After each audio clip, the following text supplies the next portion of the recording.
Admiral Cooper, last May, I met with Prime Minister Barzani of the Iraqi Kurdistan regional government in my office here. And I also visited the region last year. So I was concerned to hear about delays in the delivery of U.S.-provided defense equipment to the Kurdish Peshmerga forces. And as you know, the Peshmerga, they've played a very important role in preventing the resurgence of ISIS in Iraq. So are you tracking delays in the delivery of equipment through Baghdad?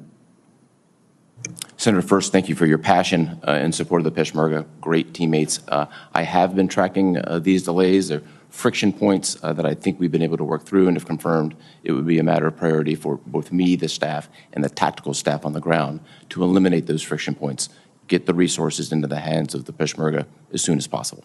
Any particular levers that you have at CENTCOM to make sure that those delays are ended and that they receive their defense equipment in a timely manner? I think we have a very strong mill-to-mill relationship with the Iraqi security force and the Iraqi military. We lever that to help break down some of those barriers, and I'm optimistic we can work through those friction points. Thank you, Admiral.